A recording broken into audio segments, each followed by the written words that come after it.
윤석열 대통령의 지지율이 계속 빠지고 있습니다. 긍정평가가 30%대를 기록을 하고 있고요. 부정평가는 한 조사 같은 경우 60%를 기록하기도 했는데, 자, 이분은 이런 현상을 어떻게 지금 지켜보고 있는지 좀 궁금해서 연결을 하도록 하겠습니다. 바로 지난 5월 10일 윤석열 대통령이 취임하던 바로 그날 인터뷰를 했던 분인데요. 신평 변호사 전화로 만나보겠습니다. 나와 계시죠? 네, 안녕하십니까. 네, 수고 안녕하세요, 많으십니다. 변호사님. 자, 2달 만에 인터뷰에 모시는데요. 2달 만에 예, 지금 국정 수행 지도가 많이 빠졌습니다. 좀 평가부터 좀 예. 부탁드릴게요.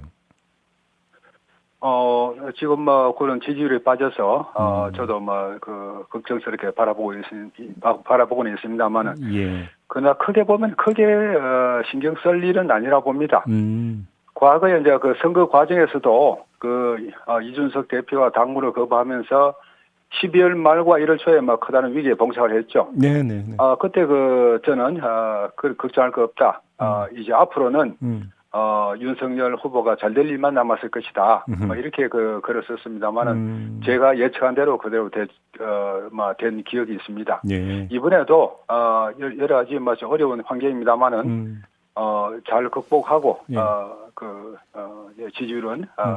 어느 정도는 회복되리라고 봅니다. 그런 일시적인 현상이다 이런 진단이신 것 같은데, 네, 그러면 그렇습니다. 일시적인 현상임에도 불구하고 원인은 있게 마련 아니겠습니까? 주된 원인은 예. 어디에 있다고 그러니까 분석을 하세요, 변호사님은?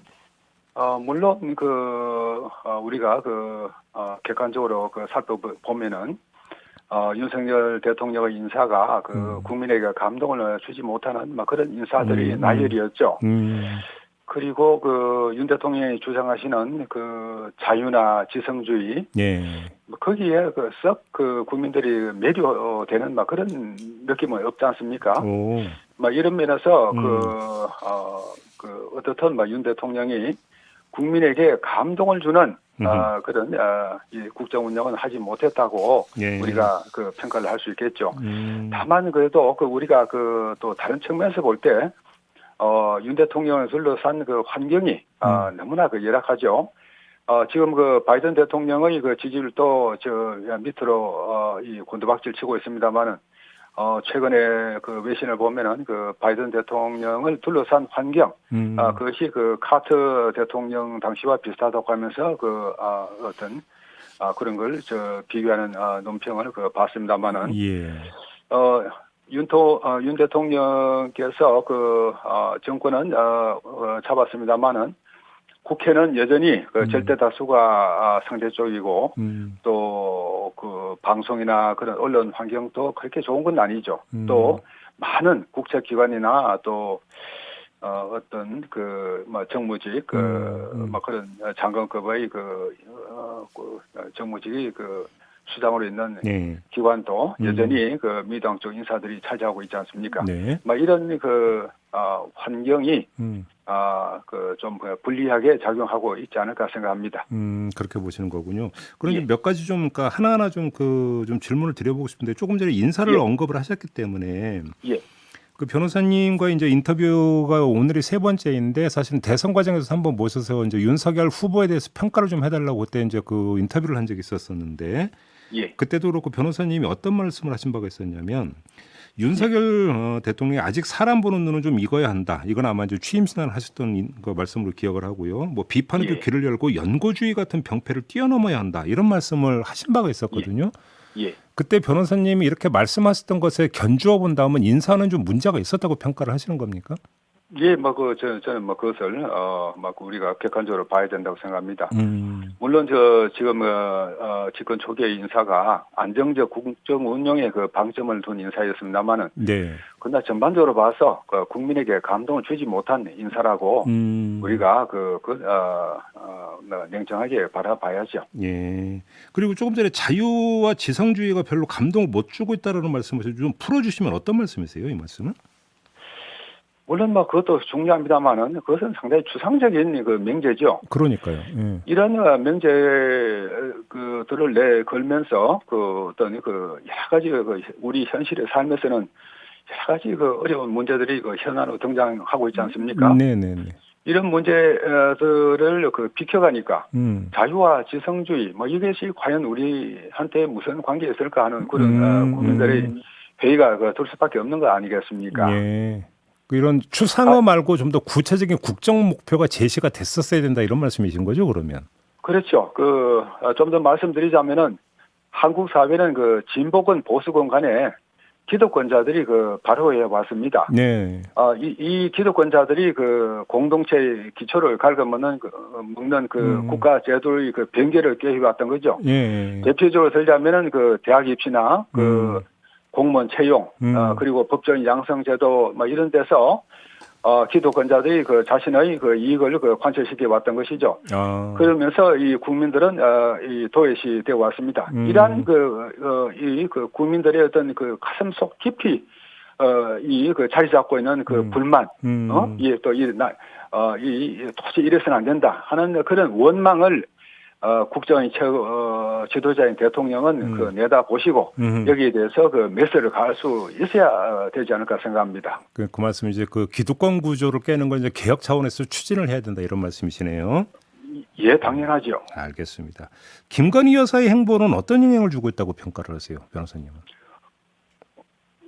김건희 여사가 지난 대선 과정에서도 많은 공개의 목표가 됐고, 네. 또 그리고 지금은 김건희 여사의 공격이 어떤 하나의 일관된 의도에 따라서 행해지는 그런 면도 없지 않다고 봅니다. 어떤 말씀이세요, 그 말씀은? 요번에도 허위 사실로 청와대 대통령실에서 발표한 그런 사안이 있었죠. 백화점에 가서 다른 사람들 다 내보내고 3천만 원어치 물건을 샀다. 예. 이런 공격들이 때로는 초점을 흐리게 하는데 저는 김건희 여사가 어떤 분인지는 잘 모르겠습니다만은 좀 더 당당하게 과연 대통령을 보좌하고 또 같이 하나의 부부로서 국민들에게 어떤 자신은 모습을 보이는 것이 오히려 여러 가지 대통령 부인을 둘러싼 여러 가지 오해를 불식시키는 데 도움이 되지 않을까 생각합니다. 이왕 행보를 할 거라면 공식적이고 공개적으로 다 하는 게 낫다 이런 말씀이신가요? 그렇게 하지 않을 수가 있겠습니까? 그러게요. 예. 두 분은 부부 아닙니까? 예. 근데 관련해서 제2부속실을 만들어야 된다라는 얘기를 하는데 계속 대통령실을 안 받으려는 이건 어떻게 평가를 하세요? 공약을 제2부속실을 만들지 않겠다고 했으니까 거기에 매일인 것 같습니다만은 그다 공약보다도 더 중요한 것은 이 국민의 어떤 이 느낌이나 또 이 반응이 아니겠습니까? 그렇죠. 그런 면에서 그런 점은 대통령실에서 냉정하게 한번 객관적인 평가를 해봐야 될 것 같습니다. 알겠습니다.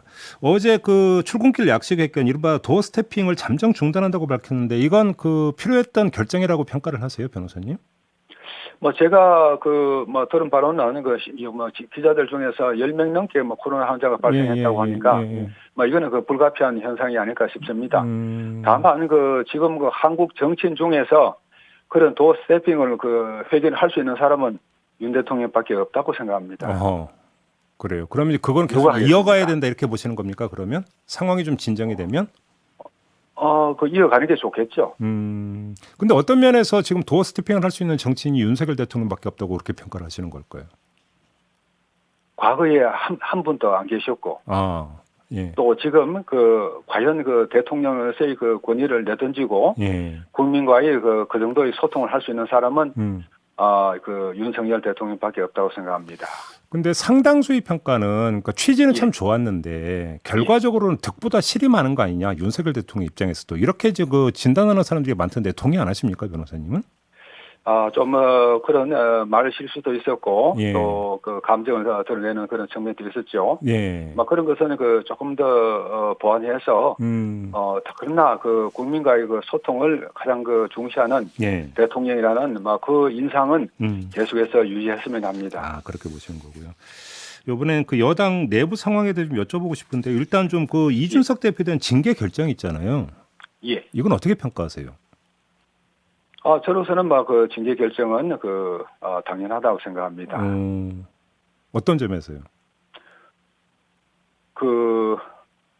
이 징계 절차가 잘못됐다고 많은 분들이 말씀을 하시는데, 특히 경찰 수사도 끝나지 않은 단계에서 이렇게 징계를 할 수 있느냐, 그런 이론을 제기를 합니다만은, 형사 절차와 징계 절차는 별도로 진행한다는 것이 우리 대부분의 확고한 판례입니다. 그리고 독립적인 당 내부의 윤리위원회에서 충분한 심의를 거쳐서 징계한 것이 아닙니까? 그리고 7억 투자 유치 각서가 이 대표와 관련이 없다고 부인을 합니다만은 상식적으로 맞지 않는 말이죠.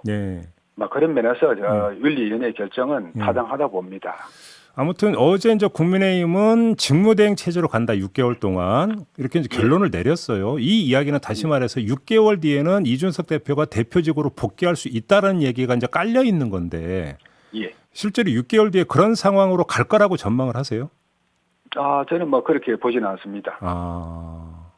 그러면 결국은 이준석 대표 체제는 끝났다 혹시 이렇게 진단하시는 겁니까? 제가 보는 한 물론 제 의견입니다만은 이제 수사 절차가 속도감을 낼 겁니다. 그러면은 이 대표가 거기서 빠져나오는 것은 거의 불가능하다고 생각합니다. 결국은 수사 결과가 관건이다. 그리고 그렇겠죠. 수사 결과 지금까지 나왔던 의혹을 180도 뒤집는 이런 결과는 안 나올 거다 이런 말씀이신 거네요. 그러면 저는 그렇게 보는데 만약 그런 과정으로 들어간다 그러면은 그것은 이 대표한테는 퍼펙트 스톰으로 작용할 겁니다. 퍼펙트 스톰으로. 그러면 좀 지난 대선부터 지금까지 이준석 대표 역할에 대해서는 어떻게 평가를 하세요? 물론 잘한 면도 있고 그렇습니다만은 관점의 차이겠죠.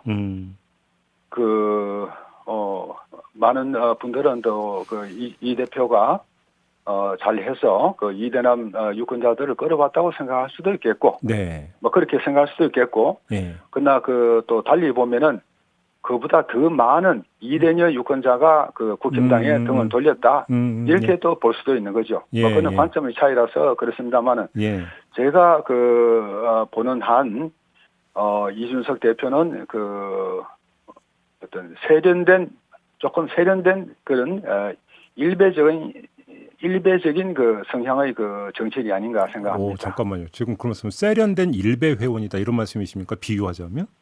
회원이란 뜻이 아니고 일배적이다. 일배적인 성향을 가진 정치인인데 좀 세련된 좀 그런 면모를 가졌다고 어떤 생각합니다. 점에서 일배적 성향을 가졌다고 평가하시는 거예요? 글쎄요, 어떤 아주 단순하죠. 내거는 정책이 능력주의 또 페미니즘에 대한 반대, 그런 것들이 일베라는 집단에서 내거는 그런 말들하고 많이 비슷하죠. 최근에 어느 분이 그에 관한 책을 쓰신 것으로 알고 있는데, 저는 그분의 견해에 적극적으로 공감을 합니다. 그렇게 보시는 거군요. 그러면 결국은 이준석 대표가 만약에 직을 유지한다면 그것이 윤석열 정부의 국정 운영에도 별로 도움은 안 된다. 이렇게 평가로 연결이 되겠네요. 그러면.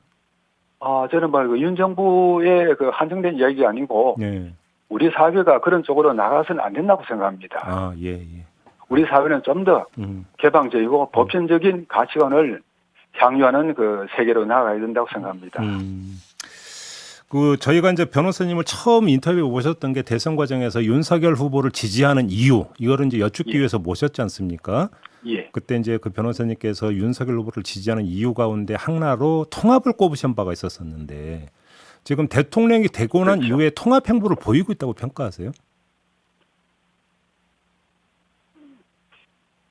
그 점에서도 그렇게 확실하게 드러나지는 않습니다만은 아까 말씀드린 대로 윤석열 대통령을 둘러싼 외부 환경이 열악하다는 그런 점을 우리가 감안해야 되지 않을까 생각합니다. 알겠습니다. 윤 대통령이 뭐 통합의 측면에서는 뭐 저는 앞으로도 잘 해나갈 것이라고 생각하는데, 지금까지 아직은 이거 시간이 너무 부족했죠. 네. 조금 더 나아가면은 윤 대통령이 가지는 어떤 탁월한 소통 능력이 빛을 발하지 않을까 생각합니다. 그렇게 보시는 거고, 혹시 만약에 윤석열 대통령한테 직접 조언을 주실 만약에 기회가 있다면, 예.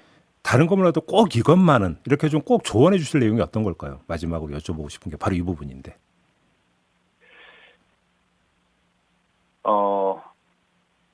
너무 어떤 자신의 기존의 관념에 얽매이지 말고 국민의 마음을 사로잡는 예. 그 방책을 한번 생각해 보시라고 간곡히 제가 말씀드리고 싶습니다. 국민의 마음을 사로잡아야 된다. 인사건 정책이건 간에 예. 지금까지 윤 대통령이 내놓으신 그런 어떤 인사나 정책이 꼭히 국민들 가슴에 와닿는 그런 면이 상당히 약하지 않았습니까? 이 점에 윤석열 정부의 약점이 있는 동시에 또 개선의 여지가 있는 것이 아닌가 생각합니다. 그게 뭐 소신이라고 말해야 될지 고집이라고 말해야 될지 모르지만 아무튼 그게 좀 너무 강한 것 같다 이런 말씀이시네요. 그러니까 정리하면. 뭐 고집이라고 말하기는 그렇고, 예. 윤 대통령이 또 뭐 어떤 인간이니까 자기가 살아온 환경에 지배를 받는 거죠. 그렇죠. 그런 면에서 예. 그분이 과거에 겪었던 여러 가지 경험들이 너무 지금 부각됩니다만은 대통령은 그것을 초인적인 의지를 가지고 넘어서는 네네. 그런 힘을 가져야 된다고 생각합니다. 알겠습니다. 변호사님 말씀 여기까지 들어야 될 것 같네요. 고맙습니다. 네, 고맙습니다. 네, 지금까지 심평 변호사와 함께했습니다.